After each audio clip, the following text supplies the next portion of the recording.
আলাদি।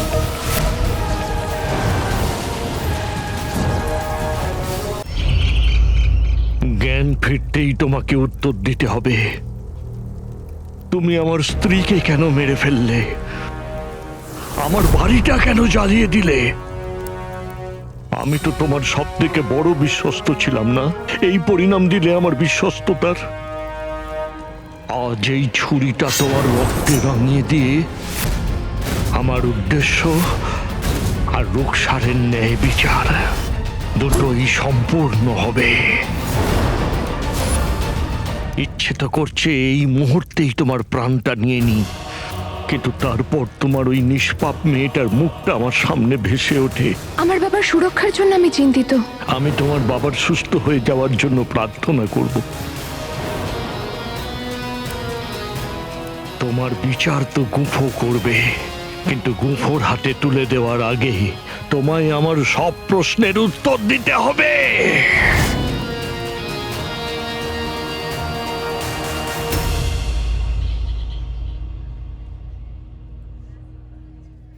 প্রশ্ন তো আমি ওনাকে করব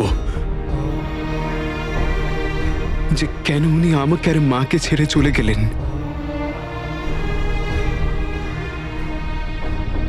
ভগবান, শুধু একবার আমায় আমার বাবার সাথে দেখা করিয়ে দিন। আমি ওনার থেকে আমার সব প্রশ্নের উত্তর জানতে চাই, আর আমাকে এতটা যোগ্য বানিয়ে দিন যে আমি আমার মাকে তার পুরনো বাড়ি ফিরিয়ে দিতে পারি।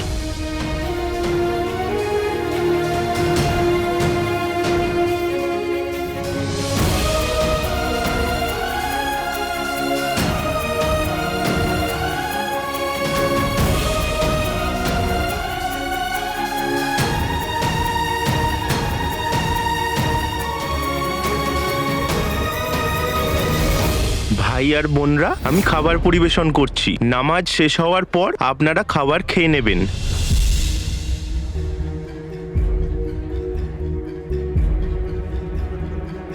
এই খাবারে আমার মায়ের প্রার্থনা আছে, আমার মায়ের ভালোবাসা মিশে আছে, আর জোলাপও মেশানো আছে। আমি কত ভাগ্যবান যে আমি মায়ের এই খাবার প্রত্যেক দিন খেতে পাই। আজ এই সৌভাগ্য আমি আপনাদের সবার সাথে ভাগ করে নেব। এই খাবারটা খাবার পর আপনাদের একটা আলাদা অনুভূতি হবে, আর সেই অনুভূতির নাম হবে বমি জ্বর। পাঁদরের মতো লাফানো বন্ধ করো, না হলে তোমার কোরমা বানিয়ে এই ফকিরদের খাইয়ে দেব। কেউ যদি শুনে ফেলে তাহলে সব শেষ হয়ে যাবে। চুপ করো। ভালোবাসার অনুভূতি নিন, আপনিও নিন।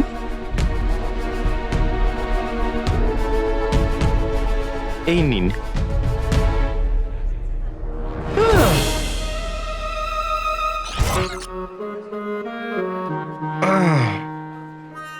গুল্লু, আমার সোনামণি, লোভী, তুই এখানেও খাবার খেতে চলে এসেছিস?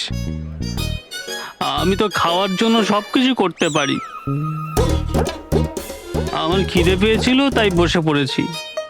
যদি তুমি বলো তাহলে আমি চলে যাচ্ছি। দাঁড়াও, এই খাবারে আমার মায়ের প্রার্থনা আছে, আর প্রার্থনায় সবার অধিকার আছে। এই নাও। আরে, এই ভিখারির বাচ্চাটা এখানে কি করতে বসলো? দরগা এসে মরতে চাও নাকি? আমি বলতে চাইছি রক্ত তো আমাদেরই। গুলবদনকে ওখান থেকে হটাতেই হবে, না হলে জোলাপ দেওয়া খাবার খেয়ে নেবে। তাহলে চলো না। হ্যাঁ গুল্লু, আমার বাবু, কি করছিস বাবু? চল, ওঠ, ওঠ। মা খাবার, মা খাবার, মা আমি খাবো। চল না। মা, মা খাবো আমি, আমার খিদে পেয়েছে। মা, মা চল চল এখান থেকে, চল। মা, মা চল। কাকা কাকি বিনা পয়সার খাবার তো ছাড়ে না, তাহলে আজ গুলবদনকে তুলে নিয়ে চলে গেল কেন? নিশ্চয়ই কোনো গন্ডগোল আছে, আমায় দেখতেই হবে। দাদা, এই নিন।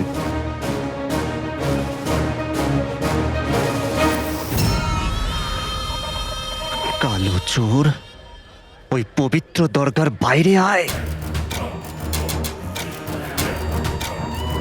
কারণ আমি এখন তোকে মৃত্যু দিতে প্রস্তুত আছি।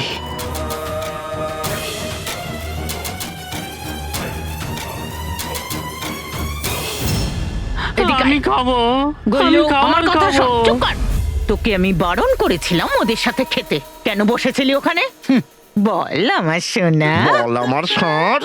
বাবা, মা, কাকে এই খাবারটা নিজের হাতে বানিয়েছে? তো? ওনার হাতে তো থাপ্পড়ও তোমার হাতে বানানো হালুয়ার থেকে মিষ্টি হয়। গুল্লু, আমি খাবার খাবো। বেগম, আমাকে হুকুম দাও, আমি এই ষাঁড়কে এখানেই কবর দিতে চাই। তোমাকে বীরত্ব দেখাতে হবে না। গুল্লু আমার সোনা, একটা কথা বলছি, ফকিরদের সাথে যে খায় সে নিজে ফকির হয়ে যায়। আর তুই ফকির হতে চাস না তো? তবে তাহলে আমি কি করব? আমার খিদে পেয়েছে, আমি কোথায় খাবো? আরে কোথাও একটা খা, কারোর কাছ থেকে ছিনিয়ে নে। সর বাবা। প্রকৃতির কি খেলা, মোষ নিজের উপর বসে থাকা পাখিটাকে উড়িয়ে দিল। সব বুঝতে পারছি, আর একটাও কথা নয়। এবারে চলো গিয়ে দেখি। এতক্ষণে তো আমাদের বমির ওষুধ মেশানো খাবার ওই ফকিরেরা খেয়ে নিয়েছে। কি অবস্থাটাই না হচ্ছে। রুকসারকে অভিশাপ দেবে আর নাজনীন মজা পাবে।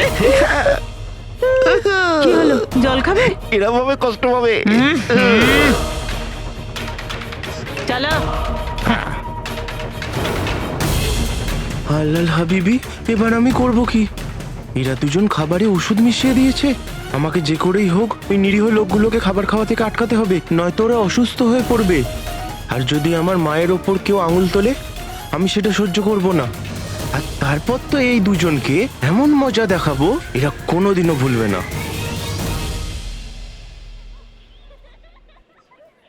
পেশ করছি লায়লা মজনুকে বলছে, লায়লা মজনুকে বলছে, হাত ছাড়ো আমার নাক থেকে জল ঝরছে। ছি, কত কত জঘন্য কবিতা ছিল, তাই না? হ্যাঁ, তুমি জানো আজকে না আমি রাস্তায় একটা পচা তরমুজ দেখেছি। ওই পচা তরমুজ দেখে না আমার বন্ধুর কথা আমার মনে পড়ে গেল, যে সবসময় পচা পচা পদ্য শোনায় আমাকে। ওর পদ্য শুনে না লোকজন দোয়া করে যেন তাদের কান খারাপ হয়ে যায়, কালা হয়ে যায়, তুলো দিয়ে দেয় তারা কানের মধ্যে। আচ্ছা, যদি কখনো তোমার সাথে দেখা হয় না ওর। আমার সিদ্ধান্ত বদলাবে না রাজকুমারী। আমি তো এটাও ভেবে রেখেছি যে তোমার বিবাহ কার সাথে হবে। রাজকুমারী, বাবা, চিকিৎসা খুঁজে পাবো আমরা? রাজকুমারী ছাড়ো, অনেক হয়েছে। রাজকুমারী, কি হয়েছে? আমি আমি জানি যে তুমি এখনো চিন্তায় আছো তোমার বাবার কথা নিয়ে, কিন্তু তুমি একদম চিন্তা করো না, সব ঠিক হয়ে যাবে। আল্লাহ দেখো সব ঠিক করে দেবে। আর আমাকে ক্ষমা করে দিও, আমি তখন থেকে বকবক করেই চলেছি। না না প্রীতি, তুই তো আমাকে আনন্দ দেওয়ারই চেষ্টা করছিস। তুমি শুধু একবার হেসে দাও, আমার চেষ্টাটাও সম্পূর্ণ হবে। এই হলো আসল কথা। বেগম সাহেবের হুকুম অনুসারে আমরা ফকির বাবার দরগার কাছে এসেই গেছি। তুমি এবার তৈরি হয়ে নাও, তোমাকে কিন্তু এবার পালকি থেকে নামতে হবে। হ্যাঁ, এসে গেছি, ব্যাস।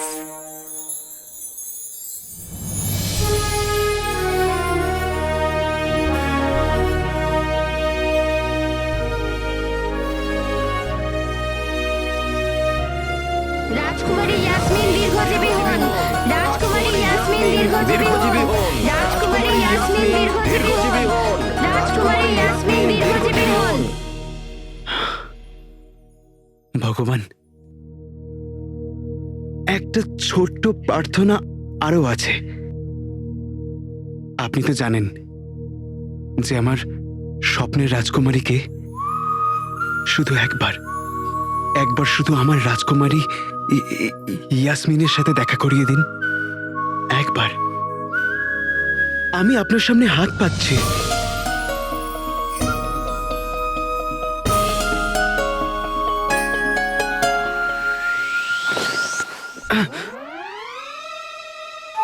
পীর বাবা, আপনি আমার প্রার্থনা শুনতে একটু তাড়াহুড়ো করে ফেললেন না? আমি তো ফুল চেয়েছিলাম, আপনি আমাকে ফুলকপি ধরালেন। ওই, না দেখে কোথায় যাচ্ছিলেন? যেখানে সবাই যাচ্ছে সেখানে রাজকুমারী ইয়াসমিন এসেছে, আমি তাকে বিয়ে করতে চাই। আমি ওকে বিয়ে করতে চাই, পালা এখান থেকে।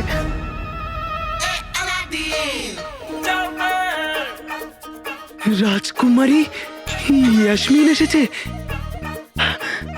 রাজকুমারী ইয়াসমিন?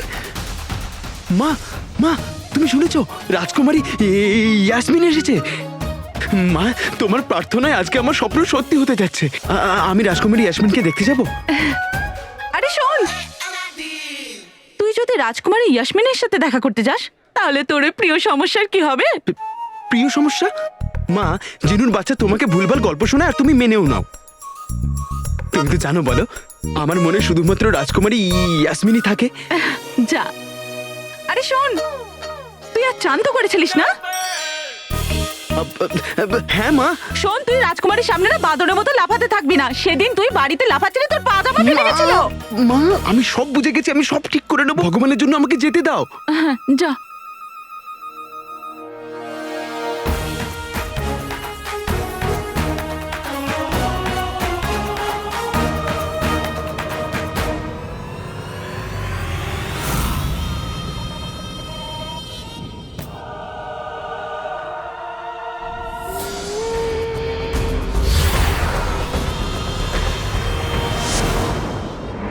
ভালো হয়েছে কেউ এখনো খাওয়া শুরু করেনি।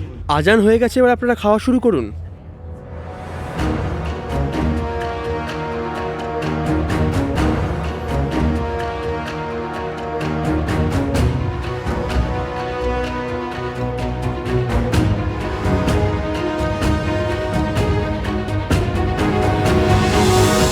এটা ওটা দেখাও, সবটা জাদু বলে করবো টোটকা। লড়াই ঝগড়া মাফ করো, খাবার থেকে ওষুধ সাফ করো।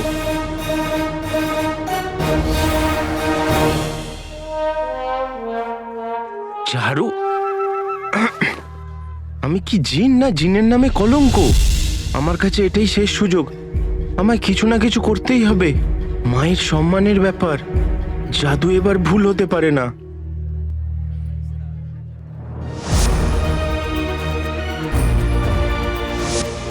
জিনু বাবা, ওপরওয়ালা তো তার উপরেই ভরসা করেন যে নিজের উপর ভরসা রাখে। এবার আমার জাদু আর ভুল হবে না। আমি মা আর এই নিরীহ লোকেদের বাঁচিয়ে দেব। এটা ওটা দেখাও, সবটা জাদু বলে করবো টোটকা। এই ভুলের কোনো ক্ষমা নেই, কিন্তু খাবার থেকে ওষুধ পরিষ্কার হবেই।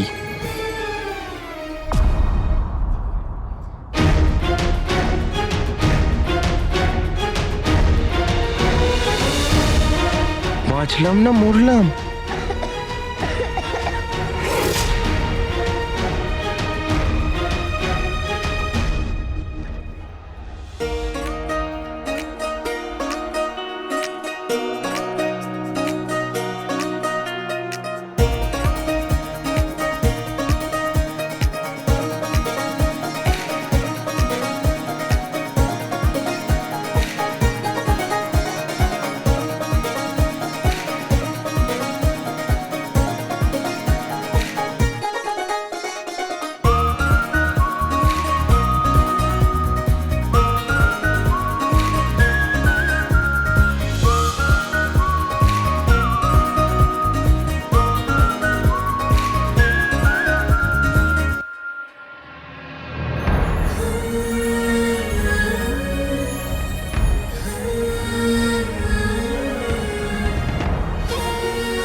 এখানে সবাই ভিড় করে দাঁড়িয়ে আছো কেন? রাস্তা দাও আমায়। সরো সরো সরো, আমি বললাম সরো সরো। কে তুমি? চলে এলো কোত্থেকে? তুমি জানো না আমি কে?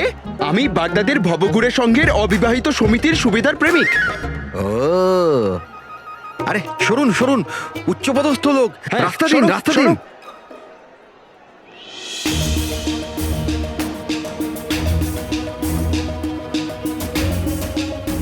যাক করা, এত ভিড়, এবার আমি কি করি?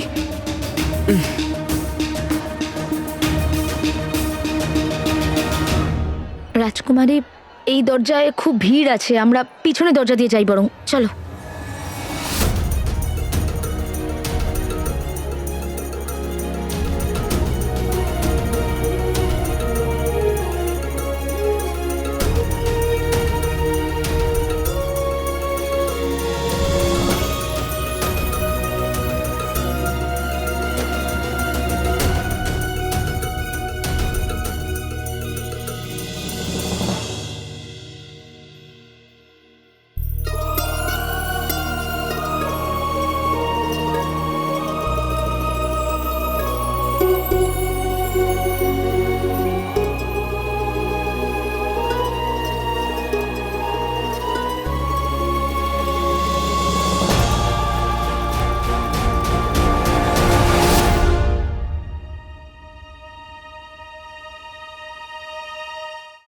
দাদা, আমি রাজকুমারীকে দেখতে চাই।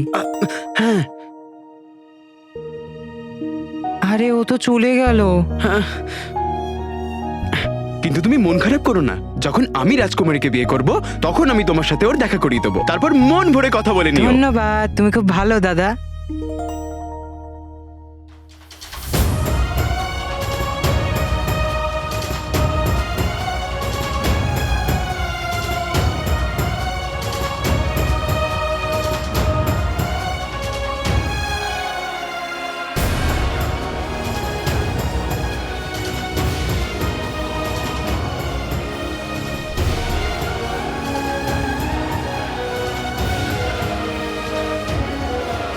রাজকুমারী, রাজকুমারী, ইয়াসমিন।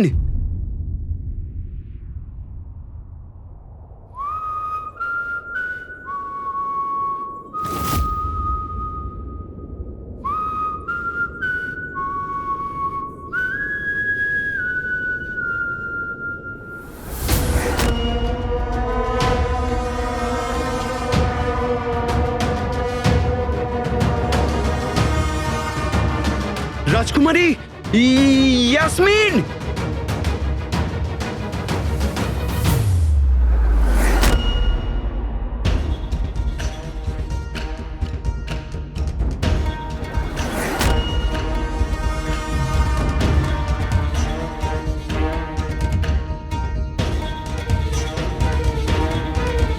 রাজকুমারী, একটু তাড়াতাড়ি করো, অন্ধকার আসার আগে আমাদের কিন্তু মহলে পৌঁছতে হবে। আমি ফুল নিয়ে আসছি।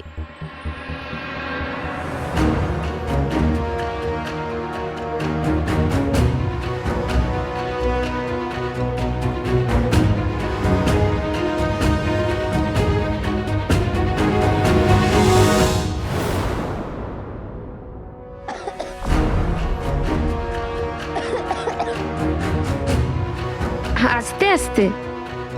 খাবার খুবই সুস্বাদু, কিন্তু আস্তে আস্তে খাও।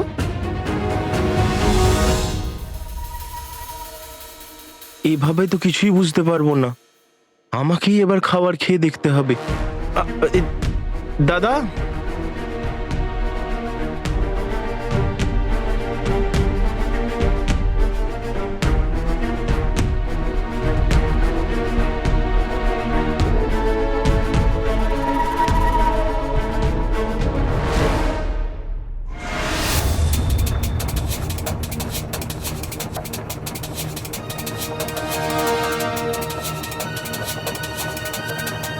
দাদা, হ্যাঁ? আর একটু খাবার পাওয়া যাবে কি?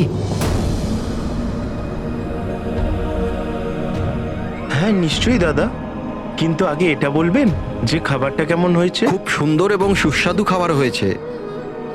আজ পর্যন্ত এরকম খাবার আমি খাইনি। মনে হচ্ছে এই খাবারে কোনো দেবদূত জাদু মিশিয়ে দিয়েছে। ও, আমার মাও কি কোনো দেবদূতের থেকে কম নাকি? দাদা, খাবার মনে হচ্ছে খুবই সুস্বাদু হয়েছে, যার গন্ধ আমার দোকান পর্যন্ত আসছে। অল্প খাবার আমিও পেতে পারি কি? হ্যাঁ অবশ্যই দাদা, আসুন এখানে এসে বসুন। বেগম, খাবারের মধ্যে তুমি জোলাপ দিয়েছিলে না গরম মশলা দিয়েছিলে? মশাই, চোষা আটির উপর যদি তরমুজ পড়ে তাহলে আটির ক্ষতি হবে না তরমুজের? যখন নাজনীন বলেছে ওষুধ মিশিয়েছে, তখন নাজনীন ওষুধ মিশিয়েছে। দিয়েছো, দিয়েছো। সোনার আসর ভিড় দেবে, এতক্ষণে তো ওদের অজ্ঞান হয়ে পড়ে যাওয়া উচিত। আর এরা শুধু খেয়েই যাচ্ছে, খেয়েই যাচ্ছে, খেয়েই যাচ্ছে।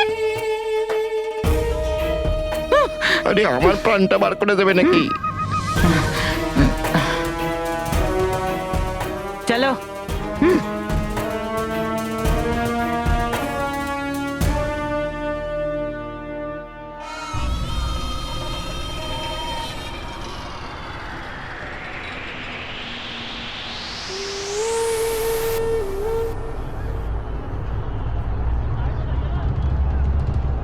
কে জানে এই আলাদিন কোথায় চলে গেল?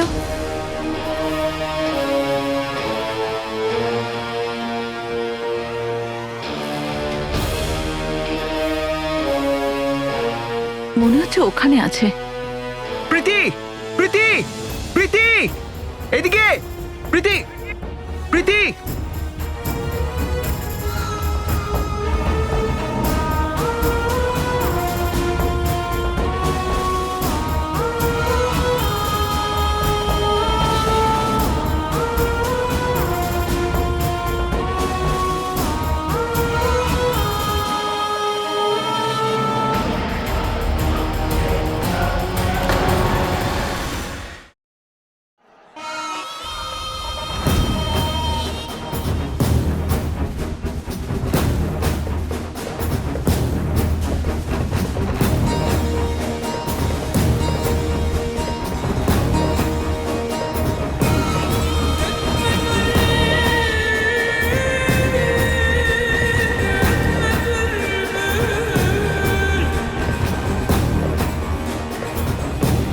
ওই তো ওখানে।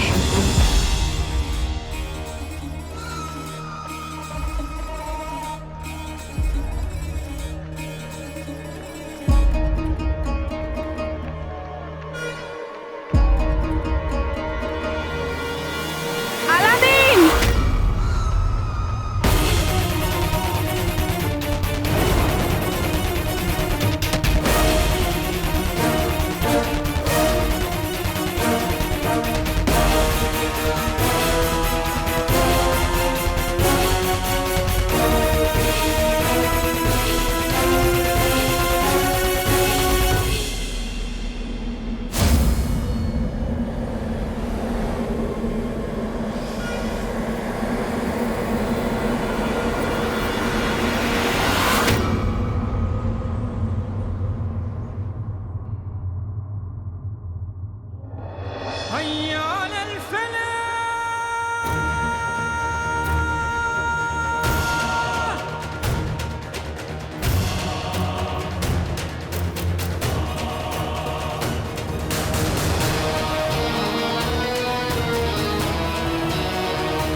আলাদি